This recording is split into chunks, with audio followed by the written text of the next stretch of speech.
presentation.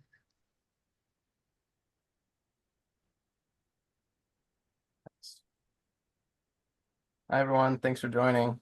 Hello.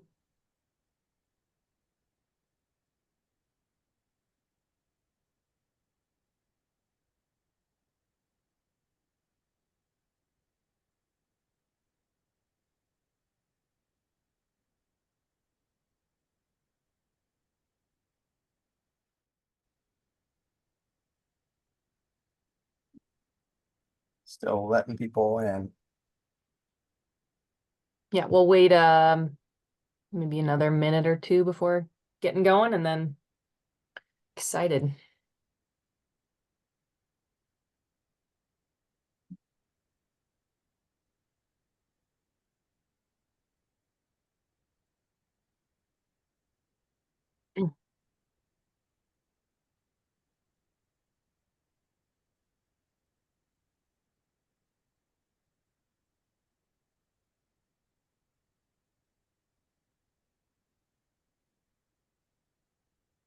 Hey, Aaron. Thanks for joining. Hey, Sophie.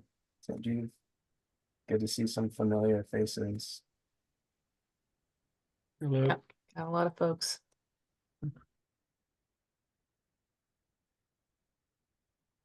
Yeah, and feel free, folks want to, Andrea already kicked things off, but if you want to share where you're calling in from, nice to have this like cross-hub collaboration.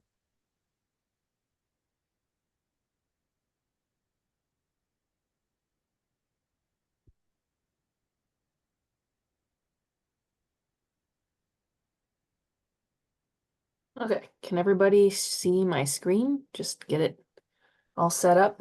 Looks good. Cool. Okay, I'll start if that sounds good. We've got a lot of content, so yeah, thanks so much for joining our June webinar. We're really excited because it's a collaborative webinar with CLF Los Angeles and CLF Rocky Mountain. And our topic for our speakers today is circularity and material reuse. And I think we're going to have some really cool discussions, and excited to hear more about, you know, specific project examples from our speakers and kind of do this cross-pollination exercise. So, okay. Yeah, so I'll just start with an agenda for today. My name is Michaela DeRousseau, by the way. I'm with CLF Rocky Mountain. And yeah, starting with the agenda, I'll go for about 5 minutes, try to keep it short to welcome you all, provide some news update in embodied carbon land, go over CLF as an overview briefly, and then introduce our speakers. Then I'll hand it over to our speakers for about 45 minutes, and then we'll reserve about the last 10 minutes for Q&A. Okay, so going into the welcome and CLF overview. Like I mentioned, we have a big hub presence today because CLF Rocky Mountain's teaming up with CLF Los Angeles, and we're excited to have kind of these additional connections and insight from two really leading states, kind of on the cutting edge of embodied carbon action and policy. And so just to introduce the co-chairs from the CLF Rocky Mountain side, we've got, me, Michaela from Building Transparency, Victoria Herrero Garcia from Mead and Hunt, Dorian Krause from Pathways, and Bailey Vigil from the Office of the State Architect. And then I'll pass this to Luke from CLF-LA to do the black and white intro to CLF Los Angeles. We're just trendy and hip in Los Yeah. Angeles. Yeah, now this is our wonderful planning team here. If for anyone who isn't signed up, please sign up for our mailing list. We try to do monthly events, either webinars or in-person happy hours. Next. And one piece of exciting news is we are starting a LCA user group. There's a lot of stuff happening in LCA, and as Cal Green is rolling out here this summer, we saw a need for people to get together and be able to share their experiences. And so Anne and Sharky who are regulars for those who come to happy hours, are going to be leading that group, and you'll be hearing from us soon. Oh, yeah, Rochelle just dropped the link to our mailing list. And if you join that, you'll be hearing about the user group soon. Next. And then there's just been like a ton of great things happening in this embodied carbon space. So just to share a couple here, the CLF just recently published a benchmarking study, 30 buildings, operational and embodied for California. I'll drop some of these links in the chat too when I stop here. But that's a fun study to check out. And this summer, I will be hosting, along with Jay Earhart of CU Boulder, a little boot camp and symposium for specifically targeted at structural engineers. We'll have like 2 days of training and then bring in a broader audience for a symposium on the third Saturday. So that should be a really fun event.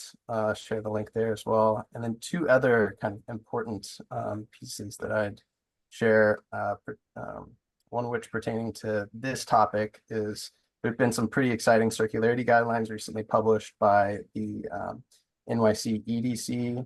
And then, as I mentioned earlier, CalGreen has been going on. So there's been a webinar series with AIA and SEOC, the last of which is tomorrow. So I'll share a link to that if anyone feels like joining. The other recordings, the other 3 webinars that we put on for that are all out there and publicly available.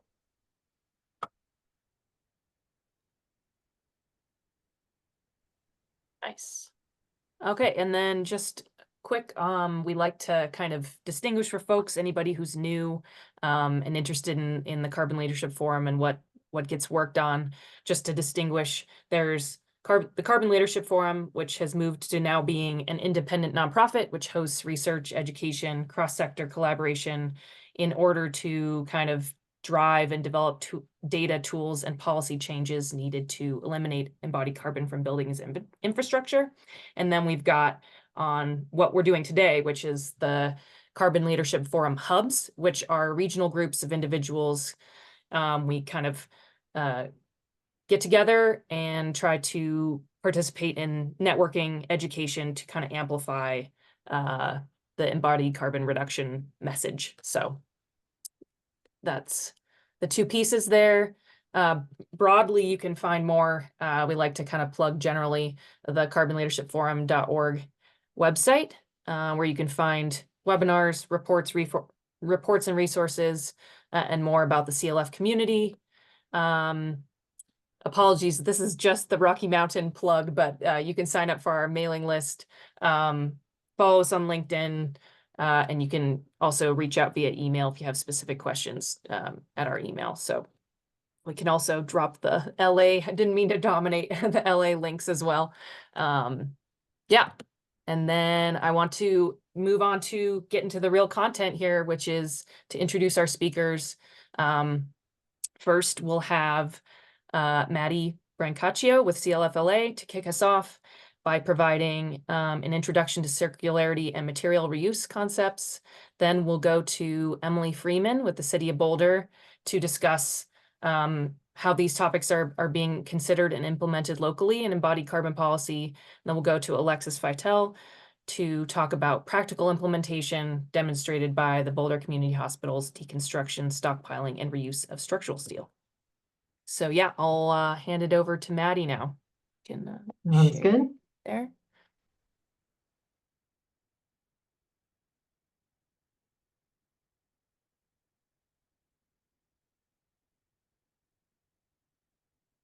Hey everyone, my name is Maddy Brancaccio and I'm here as a knowledge sharing volunteer with CLF-LA. I've previously done consulting on circular and cradle to cradle design with McDonough Innovation, and I come from a background as a mechanical designer in the automotive and aerospace industries.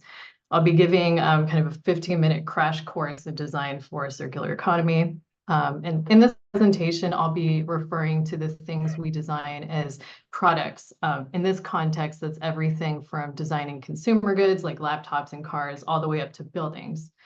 So let's get into it.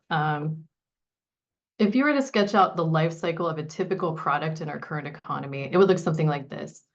We extract finite resources from the land, manufacture them into useful materials, assemble them into products, use them for a while, dispose of them, and then they disappear out of sight, out of mind into the landfill, right?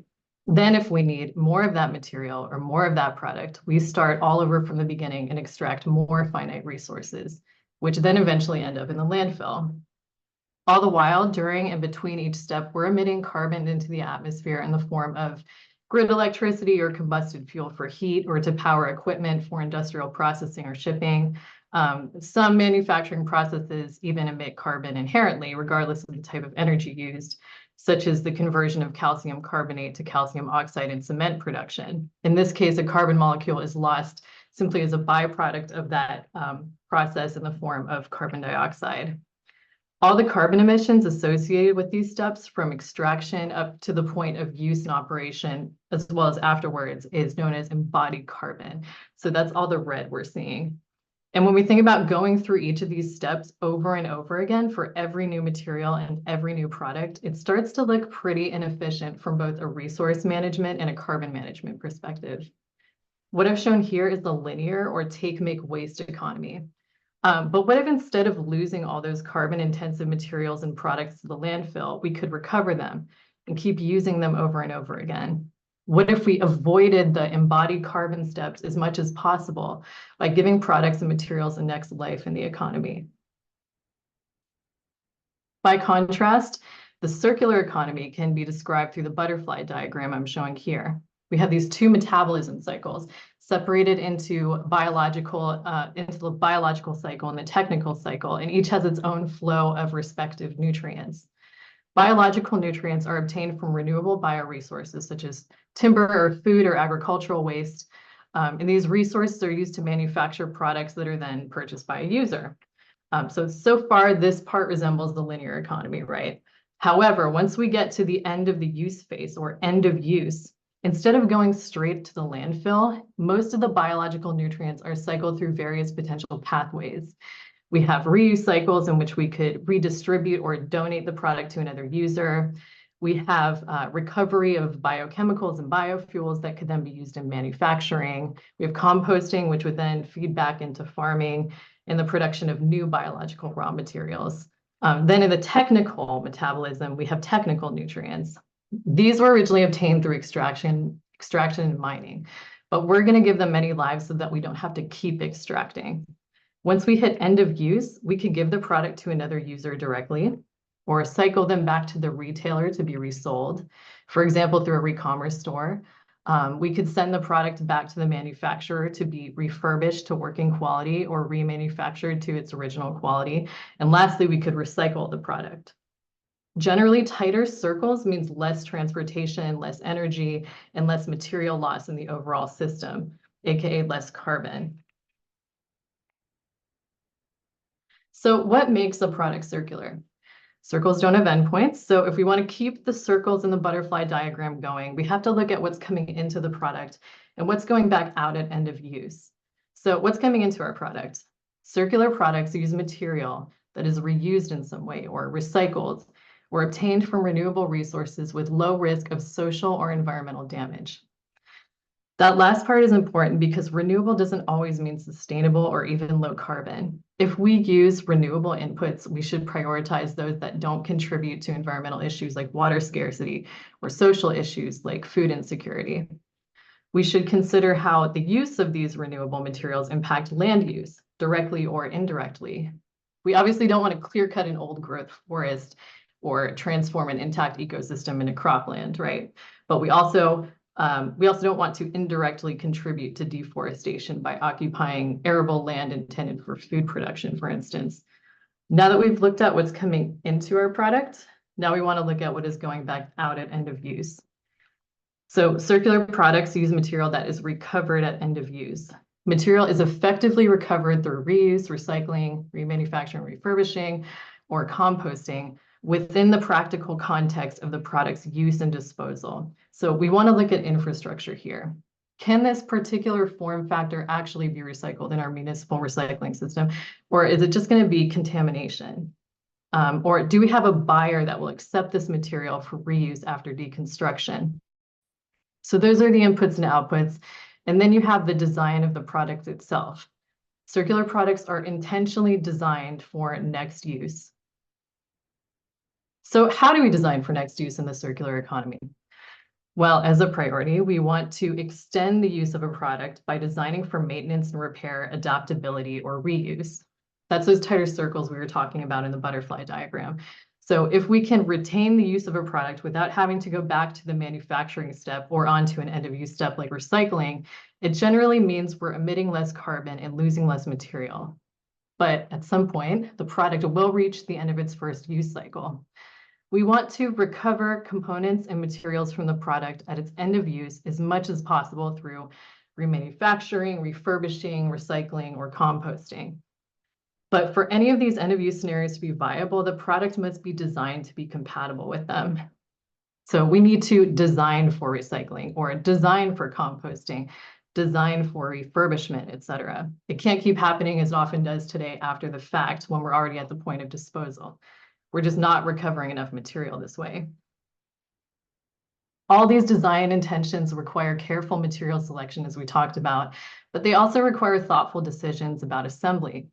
If we want to extend the use of a product, if I want to extend the use of a product, I'm going to want to make sure that the components prone to wear and tear can be easily swapped out and replaced without damaging everything around them, right?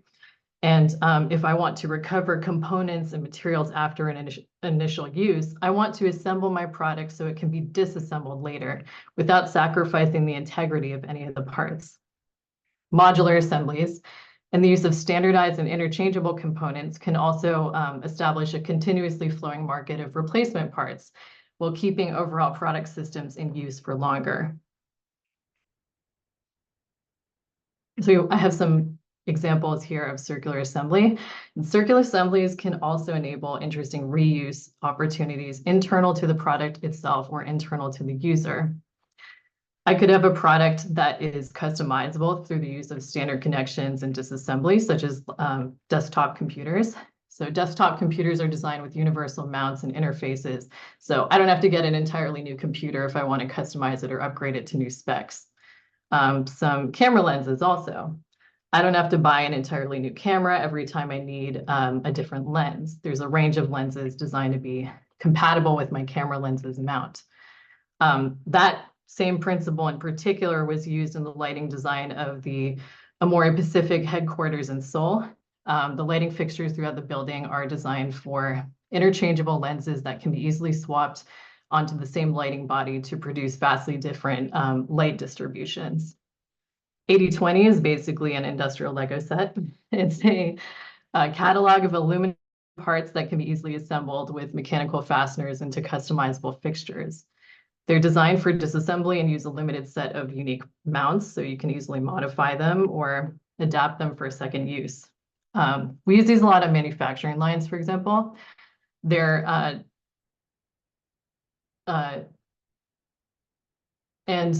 also, and lastly, I just wanted to go to this mass timber structure. So mass timber structures using non-destructive mechanical fasteners can preserve the material asset of the timber components. This particular structure is the Apex Energy Plaza, and all timber components are bolted connections so they can be non-destructively disassembled.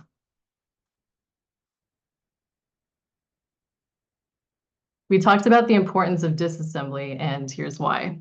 So we want to design our products to be compatible with realistic end-of-use scenarios. Remember, in the butterfly diagram, there's two separate metabolisms, biological and technical. So if we're using both biological and technical nutrients in our products, we have to make sure they can eventually be separated so they can cycle back through their respective metabolisms. Here's some simplified example products that each have multiple inputs. So on the left, we have a product made from two different recycled input materials that can be separated into recyclable outputs at end of use. We have a compostable product made from two different renewable inputs. And we have a product made with one recycled input and one renewable input that can eventually be separated from each other and cycled back through their respective metabolisms. All three of these are circular products because they're using recycled or renewable inputs, and their outputs can be cycled through a circular pathway. But on the other hand, we have hybrids.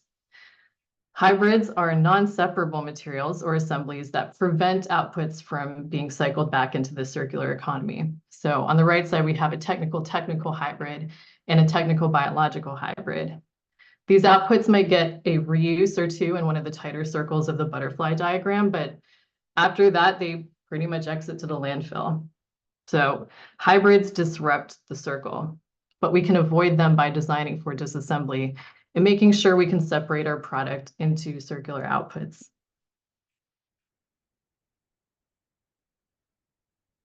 Ultimately, circularity is both a problem of design and a problem of infrastructure. As technology and infrastructure continue to develop, we should design for both the short term and the long term. In the short term, we want to ask ourselves, what design improvements can be made today with current technology and infrastructure?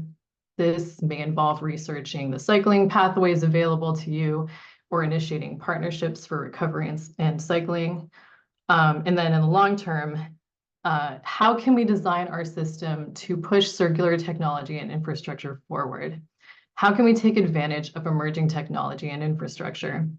So there's a lot in our supply chain that we might not have direct control over, but perhaps we can influence it to become more circular through procurement standards and supplier and buyer relationships. Lastly, we want to set measurable goals and track progress towards circularity. And remember, we want to keep the circle going. That means we need to track the circularity of our inputs as well as our outputs. So a metric, for example, could be an average of your input and output circularity, defined here as the percentage of product mass from recycled or renewable inputs and the percentage of product mass that's reused, recycled, or composted at end of use. There may be other criteria you're measuring against according to policy or business initiatives, but the takeaway here is that we are tracking inputs and outputs so that we can progress towards that full undisrupted circle. And with that, I'm going to turn it over to Emily Freeman, who's going to be discussing the policies that are shaping a circular economy in the city of Boulder.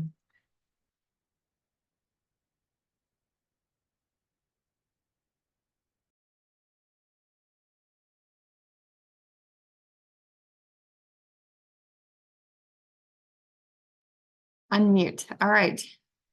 Good afternoon, everyone. I am Emily Freeman. I am trying to get this.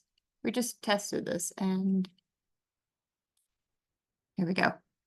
Thank you for having me today. I'm a policy advisor with the city of Boulder. I've been with Boulder for about 4 years, and I've been working in the materials management space for over 14 years. I have a master's in sustainability, and I currently am serving as a board member with Build Reuse, which is a national organization focused on deconstruction and the salvage of building materials. And I am the chair of the Recycle Colorado C&D, with the D being deconstruction policy working group as well. So thank you for having me today, and I look forward to kind of sharing the landscape of deconstruction in the US and then drilling into what Boulder is doing. And that's going to dovetail really nicely with what Alexis and KL&A have done in conjunction with the city for the deconstruction of the Boulder Community Hospital. So I wanted to start it off. I grew up in Phoenix, Arizona, so even hotter than a lot of other places.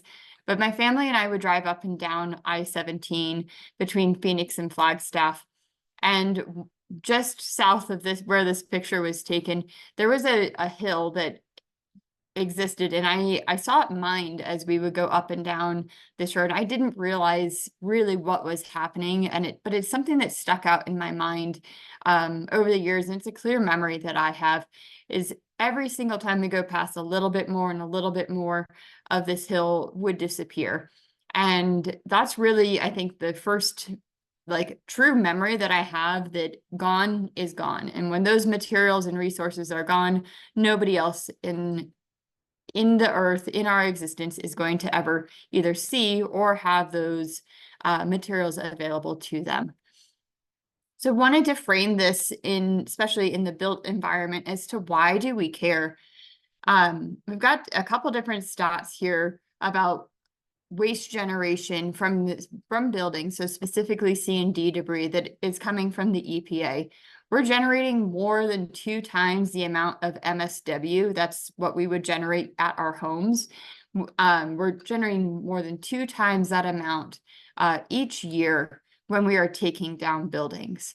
Another way to kind of frame this is it's the equivalent of one person's lifetime generation of trash. So if you're at, let's say like 4.5 pounds of waste generated per person per day. You calculate that up to annual, then you get to, let's say times that annual amount by what you are, by like 87 years that we hope we all might live to. When you take down a regular single family home, not even to talk about a commercial building, when you take down that regular like 1,500 square foot single family home, that is one person's lifetime amount of waste in 1.5 to 2 days when we're demolishing. So really, we are creating a lot of waste really fast when we are not looking at the reuse of materials and how we can recover that. So I wanted to give that kind of context so you could understand the impact of demolition and why we need to focus on moving towards deconstruction, not only as a waste recovery strategy, but as a means to reduce embodied carbon as well. One other real quick on the Colorado side of things. So Colorado's quantity of waste that is continuing to increase while our diversion rate is remaining flat. So including C&D debris, we're at only 33% diversion in 2019. And even though Colorado is seen as green, statewide, we're only at 15.7% diversion for MSW, for household and commercial generated waste. So I say all of this, but what I'm really excited about is that we are seeing a huge proliferation of more deconstruction policies and organizations and companies and states that are looking at deconstruction and ways that we can influence the movement towards an embodied carbon reduction strategy or a circular economy focus. So I want to highlight both Boulder and Palo Alto. We are the two organizations that have passed a deconstruction ordinance that covers both residential and commercial buildings of all ages. And by some stroke of luck, our implementation date was both the same one, so July 1st of 2020. So we like to say we are the true initiators when it comes across residential commercial buildings. Portland led the way back in 2016 with truly fantastic look at residential buildings. And Sean Wood, who's now with EPA, and Lauren Zimmerman, who is overseeing the ordinance now, are doing great work out of Portland. San Antonio has an ordinance. They focus a lot on historic preservation, and Vancouver, Canada, all looking at ways that they can focus primarily on wood recovery. But as you can see, there are a number of other cities and entities that are looking at either trying to pass through ordinances or some that are focused more on just general C&D versus a deconstruction policy as well. So just wanted to highlight that this is not just Boulder. This is a movement that we are seeing really accelerate across North America. So in bringing it back to the story of why we care here in Boulder, one of our climate action plans is to reduce our total emissions by 70% by 2030. And then beyond that, we want to move to being a net zero city by 2035, and obviously going then to carbon positive. In order for us to accelerate those emissions reductions, we really need to focus on ways that we can develop our circular economy program. We have to really critically look at all of our consumption of materials across, not just from the city, but also from all sources, and to see what happens when they become waste. So in 2018, the City of Boulder commissioned a study alongside Metabolic to look at our total embodied emissions sources. When we looked at what the result was coming from the built environment, the embodied emissions were of that built environment were greater than all other emission sources combined. So if you were to combine Boulder's transportation, energy, food production, emission sources, the built environment had a greater production of emissions. So if we want to make that small change in circularity, we really need to focus on ways that we can preserve the building materials, and then we'll be able to have really a truly enormous effect on our overall impact. And through that, we are focusing on a deconstruction policy as a means to preserve building materials and to support our climate action goals. So in developing a deconstruction ordinance, the focus was really on maximizing reuse and recycling, figuring out how we could drive compliance, and then obviously we want to have transparency in our data so we can let people know how we are performing and really bring in that environmental impact reporting. So we have people create plans ahead of time, so they are aware of the requirements, but not just aware of the requirements, they have a set plan as to what materials they're going to encounter and how they plan to manage those materials moving forward. To gain better compliance, we introduce a refundable deposit plus an administrative fee to cover the city's costs. And that has really bumped up our compliance and reporting from those contractors. Another important factor to this is we tie it to certificate of occupancy. So in previous iterations, there wasn't a deposit, but also there was no penalty. So if there was not to the GC, if they did not report, then you could still get your building permit and for your new build on the back end. So tying it to a certificate of occupancy has I think really been a big driver in terms of getting reporting as well. So I just wanted to provide kind of an overview of what our deconstruction ordinance covers. So in the last 15 years, we have had some form of C&D waste materials requirements built into our green building codes. In 2020, we expanded to include commercial projects, and we're working to increase not only the percentage, so we went from 65 to 75% diversion as the measure of success for those projects. But as I said before, we introduced the fee, and that is one of the enforcement mechanisms that we are employing.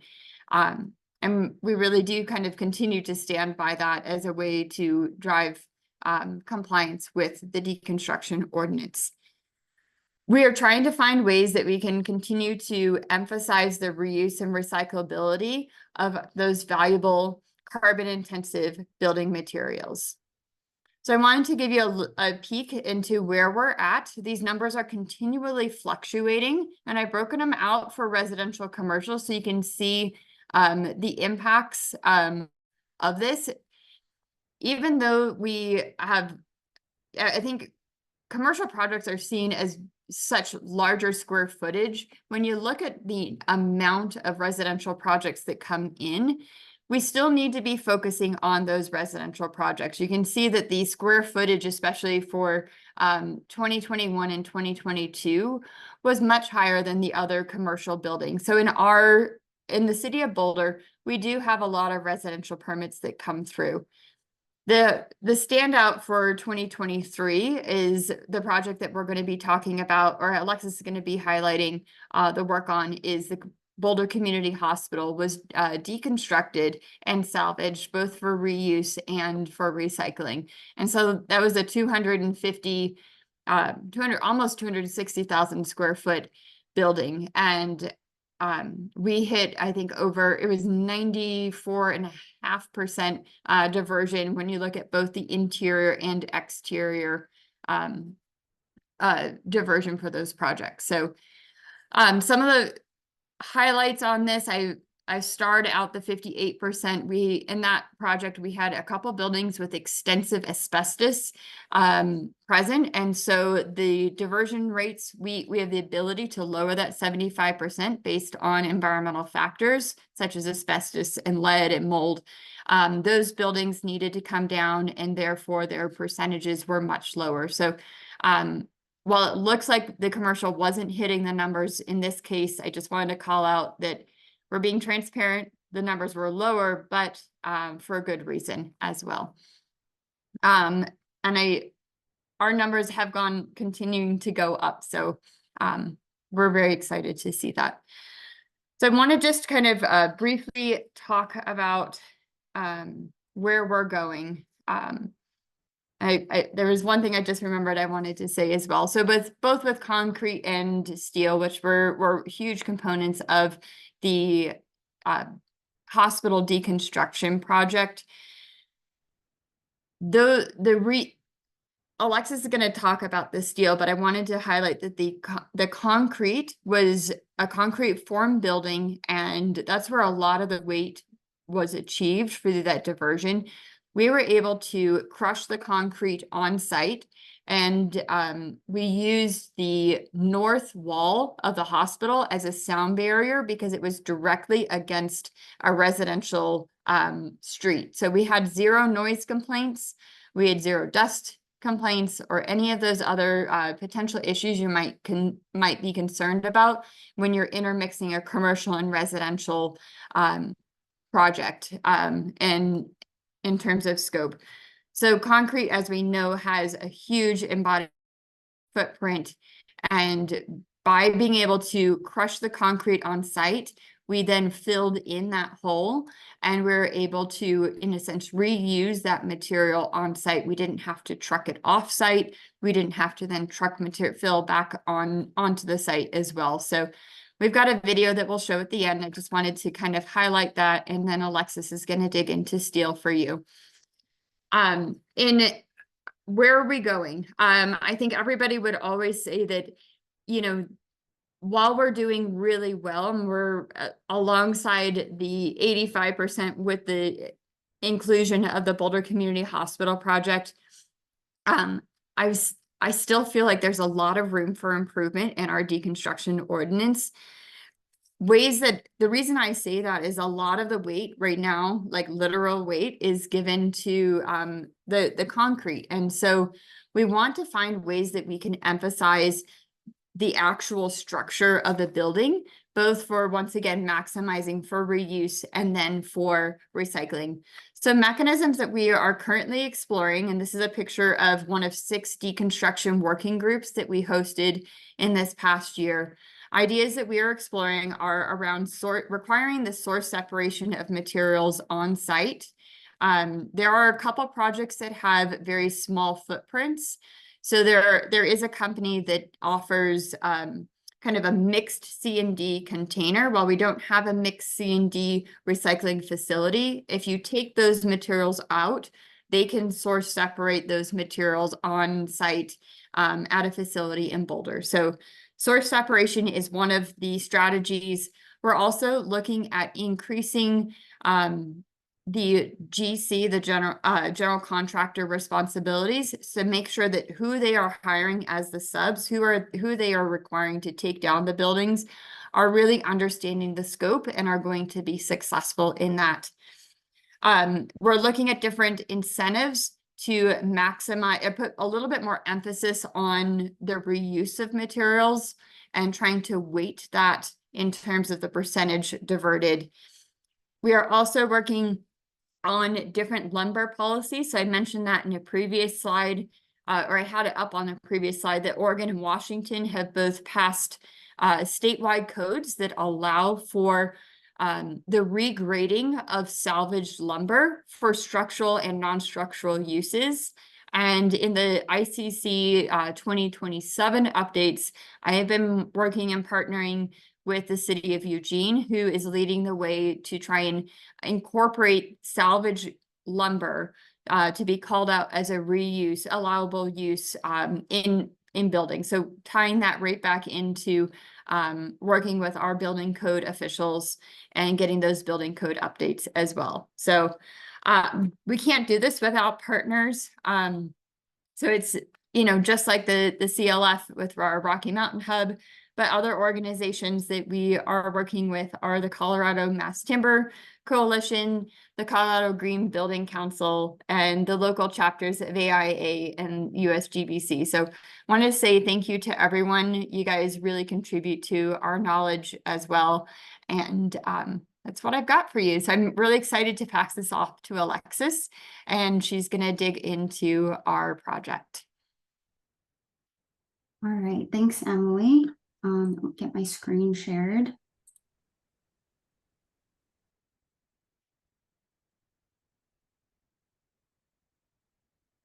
All right.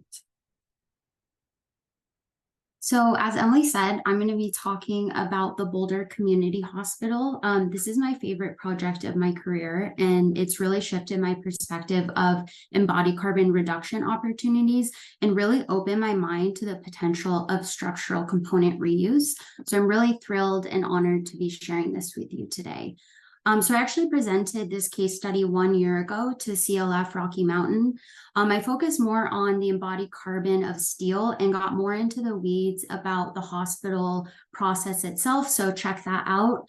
And, you know, obviously it'd be lame for me to give you the same presentation today. So this time I'm going to focus most on our reasons for successes and conclusions. So Maddy highlighted this already, but, you know, why target steel for reuse? Like, why not just recycle it?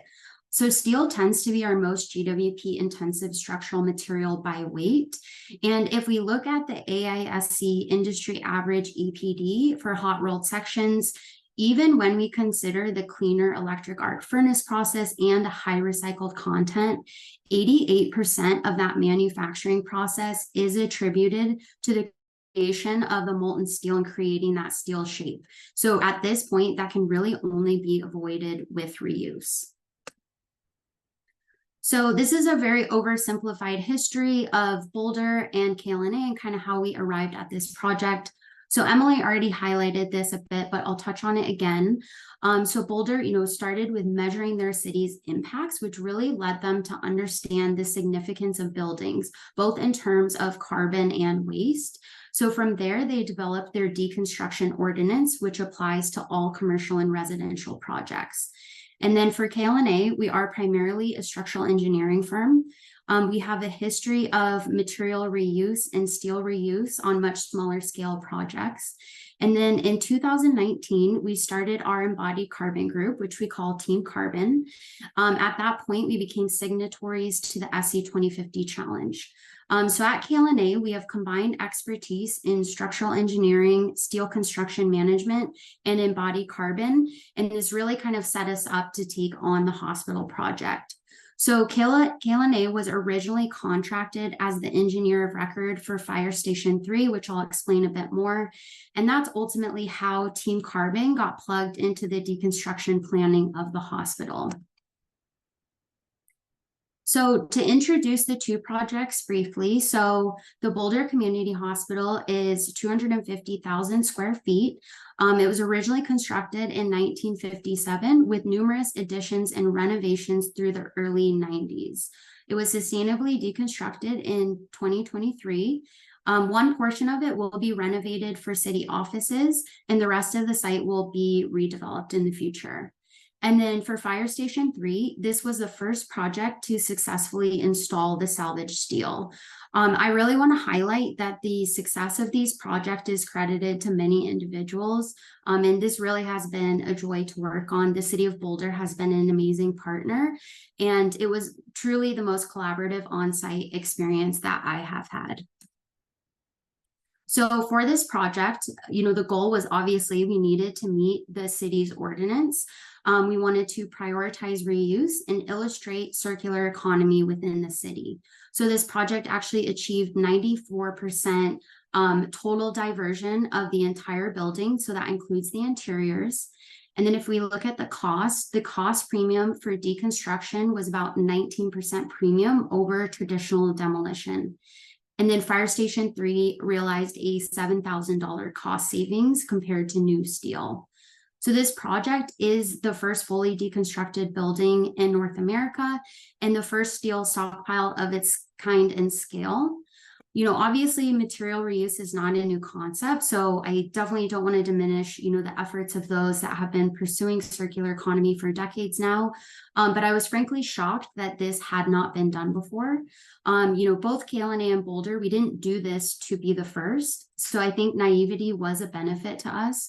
We really were just focused on the building that was in front of us and what we felt that we could do with it. So for the structural steel stats, we recovered 584 pieces, about 161 tons. Only 5% of these pieces were lost to damage. This is equivalent to saving about 167 tons of embodied carbon, which equals about 37 cars on the road.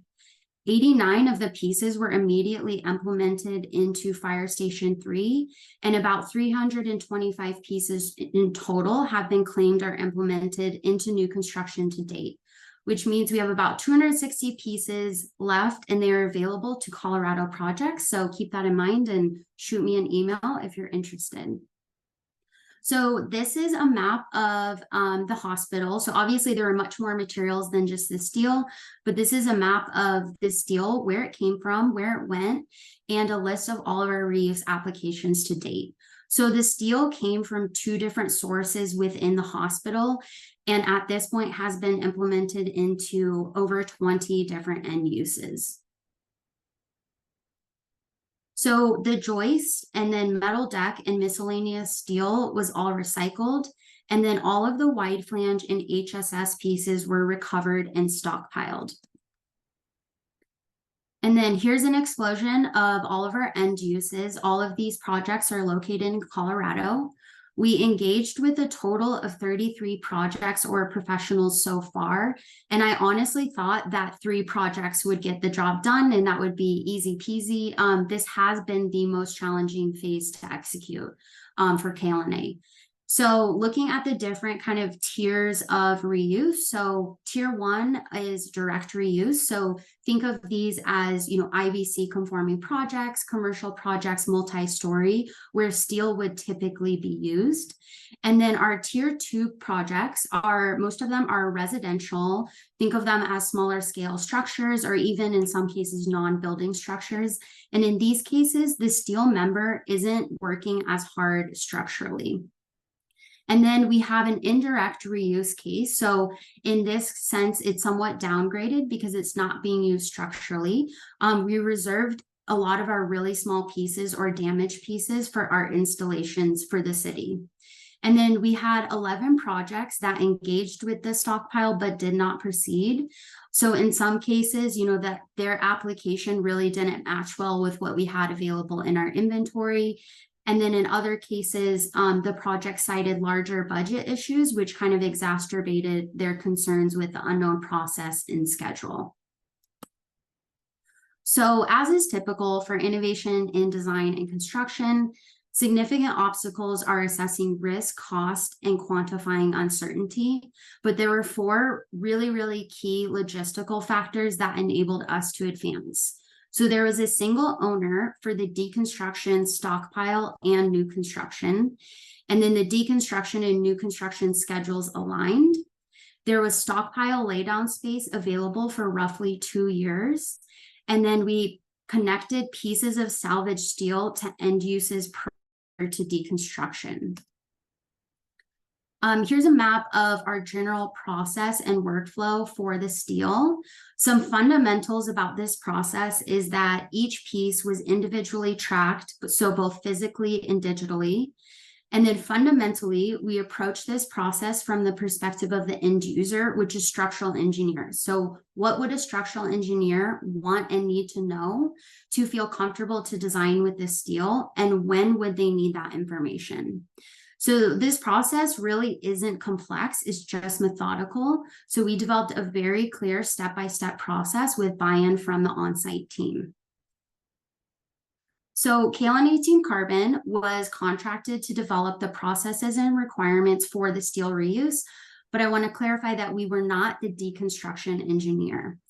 We ultimately started with a white paper, which kind of created a framework for logistical processes and challenges that we might encounter. And then from there, we developed the actual processes, specifications, and then documentation requirements. And we are currently managing the inventory. So again, both a digital and physical stockpile. These next few slides I'll flip through pretty quickly, but I wanted to share some photos throughout the process. So before deconstruction, we had to remove spray applied fireproofing, and then we also piece marked in place for source A. And then for deconstruction, these are some photos of source A, which went much faster than we expected. And because source A went smoothly, we were then able to pursue source B. After the pieces were recovered, they were moved to a staging area. We went through on-site cleanup, we took measurements and then photos, and then we also took samples for material testing. From there, we created individual cut sheets and then updated our digital inventory to match. And then for the stockpile, we separated any of the claims that were made before deconstruction into their own piles. And then everything else was laid on a grid system, which the digital inventory keeps track of. And then for the reuse phase, so as I said before, this phase definitely surprised me the most and was much more challenging than I expected. Fire Station 3 reported no fabrication issues, and they also said that fabrication and installation costs and schedule were the same as new steel. So for the stockpile, kind of the barrier to entry is that projects must demonstrate a reuse application, because we certainly, want to avoid someone just taking the steel and then recycling it. So now that we're 1 full year out from completing the steel recovery, I wanted to share our conclusions around logistics, pieces, and then the future of steel reuse. But my overarching conclusions are that this project illustrates that at-scale deconstruction and reuse of structural steel components is possible and financially feasible. And the necessary change in behavior, priorities, and incentives is more challenging to overcome than the technical and logistical aspects. So as far as logistics go, our conclusions are that a motivated owner is key to deconstruction and material recovery. So it's important that we find incentives for them. And then feasibility of deconstruction is directly tied to connecting an end use or end market of the recovered material. So whether that's a specific or kind of general resale market opportunity, I think it's extremely important that you connect an end use prior to deconstruction. I think it's important that you support that with a marketing strategy. And also those end uses will kind of inform what efforts need to happen on site. So I think that can help you balance on-site efforts versus fabrication shop, and then also considering cost sharing. Structural component reuse is unique, right? So structural components, we have a different level of risk because of those life safety requirements. And then successful recovery of structural materials is highly dependent on the on-site team. So select a contractor that is supportive of your project's goals for innovation and make sure they really understand what you're trying to achieve. Because if those pieces get damaged, then they're kind of worthless for reuse. And then documentation, reliability of member sizes, and material testing results are highly desirable to new construction projects prior to design implementation. So speaking more to the end uses, so end use informs your documentation needs. So, the expectations and needs of an end use could vary widely, right? Are they going to use it structurally or non-structurally? Is it going to be a highlighted feature or hidden in a wall? You might not need material testing, and you might not need to track every piece individually. And the same goes for on-site cleanup. So again, I think understanding your end use and connecting that early is really important. And then I really believe all tiers of reuse are worthwhile. And I think they benefit us because they provide us market diversity.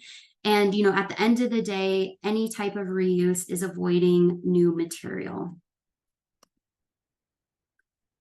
So as far as pieces go, component characteristics and installed conditions affect the ease and challenges of recovery and reuse. So a member may be easy to recover and lack reuse application, but inversely, a member may be challenging to recover, but have a high reuse value. So I think single-story columns are a really great example of this. They're really easy to recover, but I think it's unlikely that they can be used again as a single-story column because it's likely that you're going to take length off of that piece, and then therefore you're not going to have that same desired head height in the new application. Versus a multi-story column, which is certainly harder to recover. It will absolutely affect your deconstruction sequencing. For the hospital, in some cases, we were able to recover the entire length of a multi-story column, and then in other cases, they were cut into multiple pieces. So again, some more kind of conclusions around pieces specifically. So an average of 27 inches total was removed from the original length of source A pieces.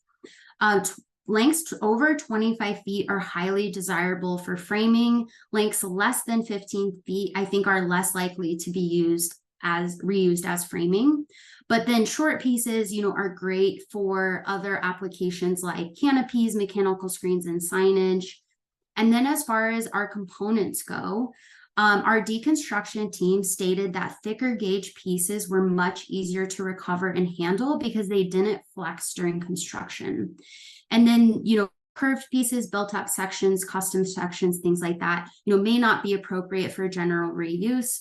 So it's certainly worth, kind of assessing that when you're deciding to deconstruct in the first place. And then I wanted to share my thoughts around design for deconstruction. I think steel is a really great material to start with. I think it really lends itself to deconstruction. Let's talk about bolted versus welded connections. So I get this question a lot, and I've actually changed my mind about this. I'm much less concerned about a connection style. We had both conditions on the hospital, and we had some really heavy welded conditions. So welding does not prevent deconstruction or reuse.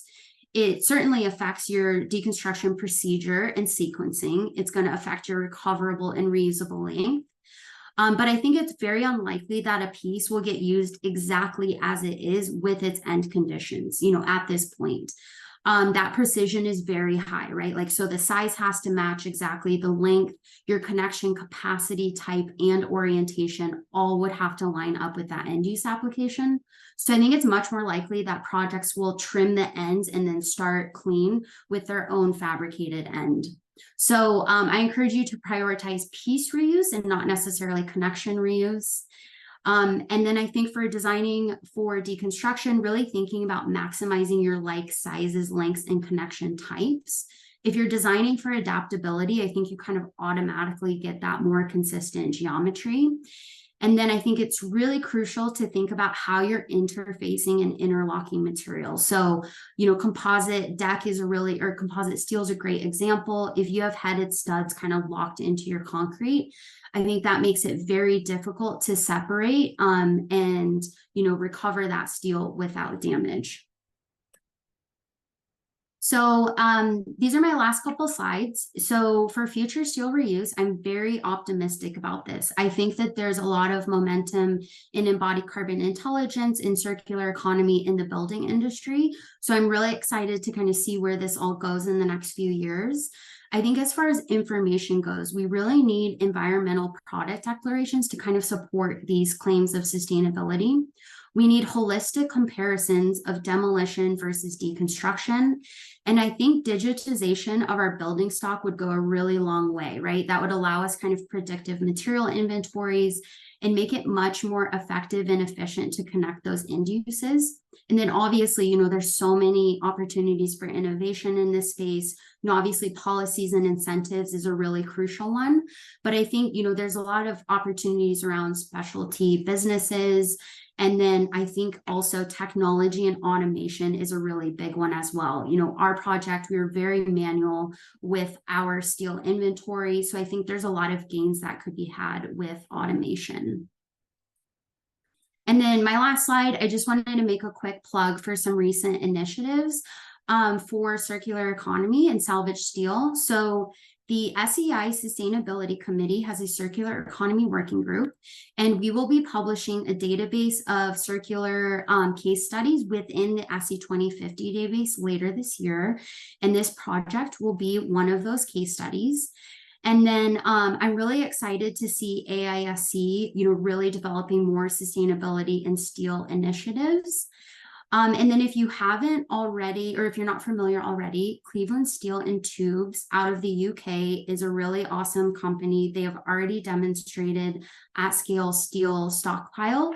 And just this last week, I haven't even had a chance to read them yet, they have published the first salvage steel EPDs. So I think that's really exciting. And that is all I have. I hope we have a little bit more time for questions, but I'm going to play this video in the background while we take questions. Thank you. That was great. Thanks so much to our speakers. We are just about out of time. I don't know if we should take like a couple questions if anyone can hang on the line for a few. Does that sound good? Okay. Just thanks to everyone for showing up who needs to leave now. So thanks. Let's see. Let's go through. I love the note on the EPDs. I'll have to make sure we get them in EC3. Yeah, let's go. Do you want to talk about whether the 19% premium takes into account the income received from selling the steel beams for reuse in other projects? Yeah, I'll take that one, and Emily, chime in if you want. It does not. So actually the city of Boulder elected to, not profit on the steel, right? That really wasn't the point for this project. It was ultimately to showcase like what's possible and to even figure out if it is possible. And so the steel is actually going for $1 per transaction. So whether that's one piece or 100 pieces, it's just $1. Certainly though, I think that, the sale of materials will actually absolutely help in recovering some of those costs.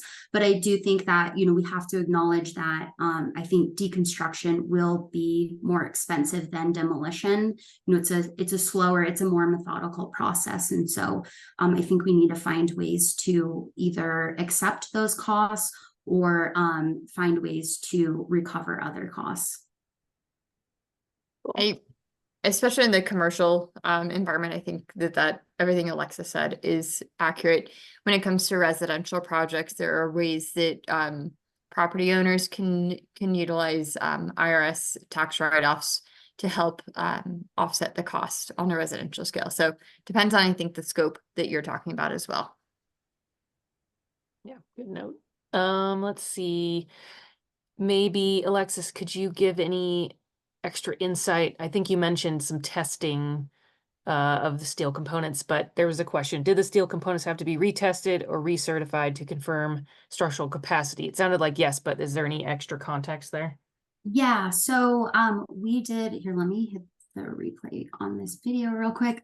So we did do material testing, we did tensile testing, and we also did chemical analysis because we wanted to verify weldability.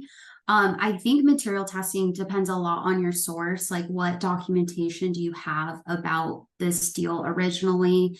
And, I think in some cases you could potentially justify foregoing material testing, or in some cases really needing a very, very robust protocol for testing.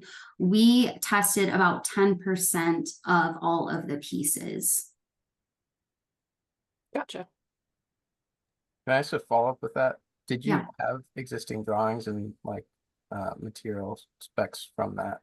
So for source A, we had existing drawings. So we were able to create the digital inventory before deconstruction. That also did, have the steel specs in it. So we were pretty confident of what those results were going to be, but wanted to test it anyways. Source B didn't have drawings. So a lot of the order was kind of the opposite. And we did a little more testing of source B than A. Another question just popped up. What was the cost and timeline for the testing? And question on why 10%? Yeah, Also, if there was any that I missed further up, sorry, you could go ahead and answer, then we'll Yeah. see if there's anything missing. Yeah, so timeline's a little hard to speak to because we were doing it in tandem with like a lot of other processes. So it just kind of like fit into the deconstruction timeline. But I believe at least when we dropped off samples, there was maybe like a 2 to 3 week turnaround from the lab. But we were trying to, again, do those like throughout the process so that it wasn't, we weren't waiting till the very end to get all those results. The material testing was about $100 per sample. So, fairly cheap, but obviously could add up, if you're talking really, really large scale. And then the 10% was, engineering judgment, to be honest. There really isn't a lot of great framework out there.